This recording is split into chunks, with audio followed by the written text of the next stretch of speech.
ሐናንያም መልሶ ጌታ ሆይ በኢየሩሳሌም በቅዱሳንህ ላይ ስንት ክፉ እንዳደረገ ስለዚህ ሰው ከብዙዎች ሰምቻለሁ። በዚህ ስምህን የሚጠሩትን ሁሉ ለማሰር ከካህናት አለቆች ስልጣን አለው አለ።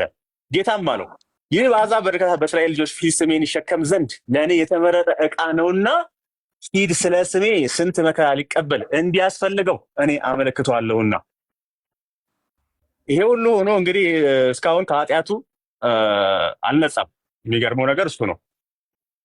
ሐናንያም ሄዶ ወደ ቤቱ ገባ፣ እጁንም ጭኖበት ወንድሜ ሳውል ሆይ ጌታ እርሱም በመጣህበት መንገድ የታየ ኢየሱስ ነው፣ ደግሞ ታይ ዘንድና መንፈስ ቅዱስ ይሞላብህ ስለሞላብህ ኖ ይሞላብህ ዘንድ ላከኝ። ያ ሁሉ እንግዲህ በራእይ ሁላ እያየ መንፈስ ቅዱስን ላልሞላበትም 3 ቀን ሙሉ። ከዛስ ምን እያለው ነው ሐናንያ ታዲያ እዚህ ጋር? በመጣህበት መንገድ የታየ ኢየሱስ ነው፣ ደግሞ ታይ ዘንድና መንፈስ ቅዱስ ይሞላብህ ዘንድ ላከኝ። ወዲያውም እንደ ቅርፊት ያለ ነገር ከዓይን ወደቀ። ያን ጊዜም ደግሞ አየህ፣ ተነስቶም ተጠመቀ። እኛ መቼ አልተጠመቀም? የኃጢአት ስርየት በውሃው ነው ብሎ የሚል አለ። አምጣ እሱን። ይሞላብህ ዘንድ አለው እኮ ይሞላብህ ዘንድ ላከኝ አለው እኮ። ከዛ በኋላ እኔ ስለ መንፈስ ቅዱስ ሙላት አይደለም የጠየቅኩህ ወንድምዬ፣ ልብ በል። የኃጢአት ስርየት በውሃ ነው ብሎ የሚለውን ውሃውን አሳየኝ ነው ያልኩህ። ተጠመቀ ትለኛለህ እንዴ? እኛ አልተጠመቀም አላልንም ዳንዬ፣ አልተሞላም በመንፈስ ቅዱስ አላልንም። ያልንህ ቅድም ያልከው የኃጢአት ስርየት በውሃ ላይ ነው ብለህ ያልካት ውሃን ወዲህ አምጣት ነው ያልኩህ። ተጠመቀ ይላል አይደለ? አንድ በህግ አምላክ አምጣው። ይሄው እኮ እያሳየው ነው እኮ። መንፈስ ቅዱስን አልተቀበለም፣ የኃጢአትንም ስርየት አላገኘም። ከዛ ግን ምን ሆነ? ሐናንያ መጥቶ ሲጸልይበት ውሃ ነው ዲበላት የኃጢአት ስርየት የምትሰጠዋን ውሃ እንዴ! ይሄው እዚህ ጋር እኮ በግልጽ እኮ ተቀመጠልህ። ተጠመቀ እኮ ተባልክ። ጳውሎስ ሲጠመቅ ነው የኃጢአቱን ስርየት ያገኘው። ይሞላብህ ዘንድ አለው እኮ። ስለሞላብህ አላለውም እኮ። ምንድን ነው የሚሞላበት? መንፈስ ቅዱስ። ኦኬ፣ መንፈስ ቅዱስ ይሞላበት አይደል? ስለዚህ የኃጢአቱን ስርየት ሲያገኝ ነው ሰው የመንፈስ ቅዱስ የሚሞላው። አንተ ቅድም እኮ አምኖ እዛ ጋር መልስልኝ። እኔ ስለ መንፈስ ቅዱስ ሙላት አልጠየኩም፣ ግን ከመጣህ ዘንዳ ከመጣሽ ማርያም ታምጣሽ ብሎ እንዲሉ እንኳን ደህና መጣ። ሰው የውሃ ጥምቀት ሲጠመቅ ነው መንፈስ ቅዱስ የሚሞላበት እያልከኝ ነው? አዎ። ሳይጠመቅ በፊት የኃጢአቱን ስርየት ስለማያገኝ መንፈስ ቅዱስ አይሞላበትም። አዎ፣ ሲጠመቅ ነው መንፈስ ቅዱስ የሚሞላበትና ከኃጢአቱ ምስል የለት። ሳይጠመቅ በፊት ግን ሰው ኃጢአቱ ስላልተሰረየለት መንፈስ ቅዱስ አይሞላም።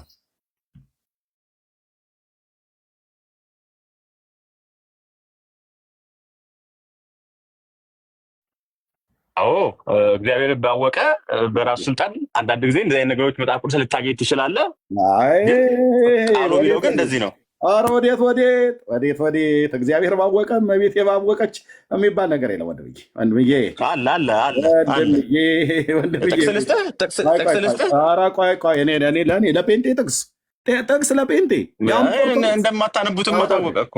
ኦርቶዶክስ ያውም ጥቅስ ለጴንጤ አውሰኝ ነው ማለት እንደማታነቡትም ታወቀ እኮ። ለዚህ ድፍረትህ ንስሐ መግባት አለብህ። እሺ ወንድምዬ፣ ለዚህ ድፍረት ንግግርህ ጴንጤ ቤት መጥቶ ጥቅስ ልስጥ አይባልም። ይልቅ ጥቅስ ስጡን ነው ማለት ያለባችሁ። ይኸው ነገርኩህ እኮ ወንድሜ፣ እንደማመጥ ተማመንና እዚህ ጋር ቆይ መንፈስ ቅዱስ ሰው ሳይጠመቅ መንፈስ ቅዱስን አይቀበልም ብልሃልና እስኪ እንግዲህ እናውጋዋ። ምን ይለናል? ቀስ ብለን ቆምቁሞ የአምላኬን ቃል ሰው ካልተጠመቀ ውሃ ካልነካው ኃጢአቱ አይሰረይም፣ ከዛስ መንፈስ ቅዱስ አይሞላበትም ብለኛል። አንድ ቤተሰብ ላሳየ ነው። ቆርኔሌዎስ የሚባል አባባ ቆርኔሌዎስ ቤት ሄደን ዳንኤ ሚውት አድርገው በመድኃኔዓለም ያዝልኝ። አባባ ቆርኔሌዎስ ቤት ሄደን አንኳኩተን እንጠይቃቸዋለን። ይግቡ እያሉ ነው አባባ ቆርኔሌዎስ። ምዕራፍ 10 ቁጥር 44 ጴጥሮስ ይህንን ነገር ገና ሲናገር ቃሉን በሰሙት ላይ መንፈስ ቅዱስ ወረደ። ቆርኔሌዎስ ቤት ሳይጠመቁ ነው ከተጠመቁ በኋላ አይልም እንደ ዳንኤል። እሺ ጴጥሮስም ከጴጥሮስ ጋር የመጡት ከተገረዙት ወገን የሆኑት ምዕመናን በአሕዛብ ላይ የመንፈስ ቅዱስ ስጦታ ስለፈሰሰ ተገረሙ፣ በልሳኖችም ሲናገሩ እግዚአብሔርንም ሲያከብሩ ሰምተዋቸዋልና። በዚያን ጊዜ ጴጥሮስ እነዚህ እንደኛ ደግሞ መንፈስ ቅዱስን ተቀበሉ፣ እንዳይጠመቁ ውሃን ይከለክላቸው ዘንድ ማን ይችላል? የሚችል ማን ነው አለ። በኢየሱስ ክርስቶስ ስም የሚጠመቁ ዘንድ አዘዛቸው። ከዚያም በኋላ ጥቂት እንዲቀመጥ ለመኑት ይላል። ከምን በኋላ? ከመንፈስ ቅዱስ ሙላት በኋላ መጠመቅ። አንተ ግን ቅድም ምን አልከኝ? ሰው ሳይጠመቅ መንፈስ ቅዱስን አይሞላበትም ብለህ አልከኝ። ኧረ ተው እንደ ኦርቶዶክሳውያን፣ ኧረ እንደው ጴንጤ ፊት መታችሁ መዋረድ ወንድሞች ናቶች። ይኸው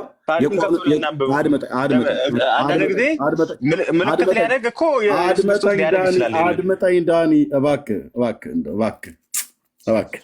ለእኔም እዘንልኝ፣ ራራልኝ። ጴንጤ ጋር መተጠቅስ ልስጠው ብለው ያልከው ድፍረት ሳያንስ እንደገና ደግሞ ሌላ ድፍረት። ይኸው የአባባ ቆርኔሌዎስ ቤተሰቦች በሙሉ በመጀመሪያ ገና ቃሉን ሲሰሙት ቃሉን በሰሙት ላይ መንፈስ ቅዱስ ወረደ። ከዚያስ በልሳኖች ተናገሩ። መንፈስ ቅዱስ ስለወረደባቸው ልክ ለሐዋርያቱ እንደወረደ ወረደላቸው። ሳይጠመቁ ሳይጠመቁ ውሃ ውስጥ ሳይገቡ ውሃ ሳይገቡ ጥምቀት ይሄ ጋር ነው ያለው። ውሃ በላው የኦርቶዶክስ ተረት። ዳንዬ ጎርፍ ወሰደህ አልኩ። ሁለተኛ እንደዚህ ቃለ እግዚአብሔርን ሳታነቡ ዝም ብሎ በአባ ደፋር መናገር መጨረሻው በጴንጤ ፊት መዋረድ ነው። ሐማ በመርዶኪዮስ ፊት እንደተዋረደ ጴንጤ ፊት ቃለ እግዚአብሔር ዝም ብለህ አታድርግ እና እግዚአብሔር ባወጡ ነገር የለም። በአንተ አረዳድ እንግዲህ ቆርኔሌዎስ ቤተሰብ በእኔ አረዳድ አለ እግዚአብሔርን ቃል የነገርኩህ። የምን አረዳድ ነው የምትለው? በጥያቄ ላድርገው። ዳኒ ሚዩት እንዳላርገህ በአንተ አረዳድ ትላለህ። እንደ እግዚአብሔርን ቃል ያነበኩት ጥያቄ ልጠይቅህ። እዚህ ጋር ያሉ የቆርኔሌዎስ ቤተሰቦች አልጠይኩም፣ እኔ ልጠይቅህ። በዚህ ጋር ያሉ የቆርኔሌዎስ ቤተሰቦች መንፈስ ቅዱስን የተሞሉት ሳይጠመቁ ነው ወይስ ከተጠመቁ በኋላ ነው? ሳይጠመቁ። አንተ ግን ቅድም ሰው እኮ ታዲያ አንተ ግን ቅድም ምን አልከኝ? ሰው ሳይጠመቅ ኃጢአቱ ሳይሰራ መንፈስ ቅዱስ አይወርድበትም ብለሃል ካልክ ውሸት ነው? ውሸት አይደለም። ታዲያ ውሸት አይደለም፣ እውነት ነው። እሺ እነዚህ ሰዎች ሳይጠመቁ ነው መንፈስ ቅዱስ የሞላባቸው።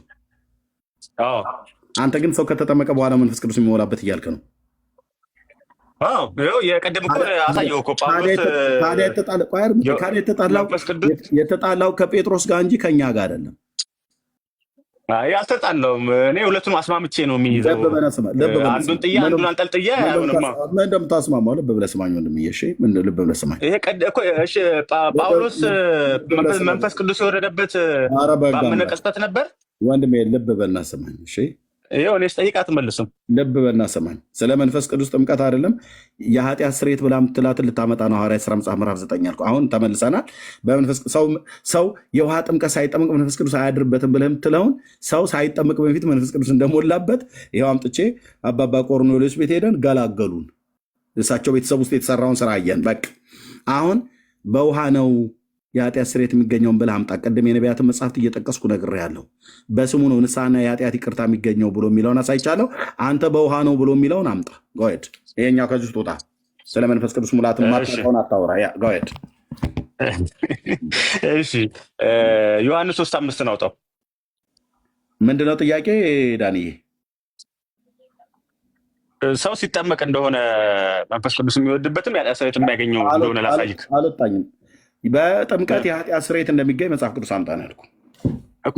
ላሳየህ ነው እኮ ዮሐንስ 3:5 አይልም። እዛ ጋር የኃጢአት ስርየት አይገኝም።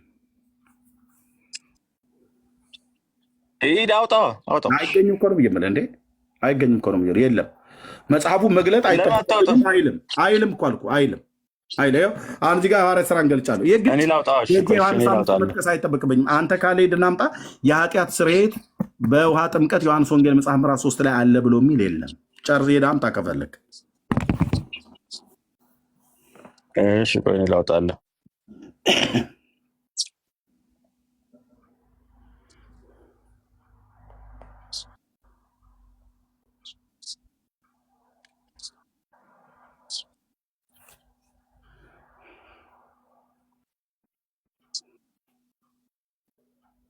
ምዕራፍ ሐዋርያት ሥራ ምዕራፍ 22 ቁጥር 16 አውጣው። አየሁ አይደል? ዮሐንስ ወንጌል መጽሐፍ ምዕራፍ 5 ቁጥር 3 ምዕራፍ 5። አሁን እዛ ጋር ሰው መቼም ከውሃና ከመንፈስ ካልተወለደ የሚለውን እናንተ ብዙ ነገር ስለምትተረጉሙ ቀላል በሚገባ ላስረዳ ብዬ ነው። ኧረ እኔ ግድ የለም ወንድምዬ ጴንጤ የሚባል ማህበረሰብ እግዚአብሔር አስነስቶ ዓለሙን ሁሉ እኮ በጠበጠው በእግዚአብሔር ቃል ማለት ነው። ወልፊት የለም። እሺ 22 ግድ የለም። እሱም ምን እንደሚል ጳውሎስ የዛ የሐዋርያት ሥራ መጽሐፍ ምዕራፍ 9 ነው የሚተርከው። ምዕራፍ 22 አዲስ ነገር አይደለም ወንድምዬ፣ አዲስ ነገር አይደለም የምታወራን። እሺ ቁጥር ያው ያን የሐዋርያት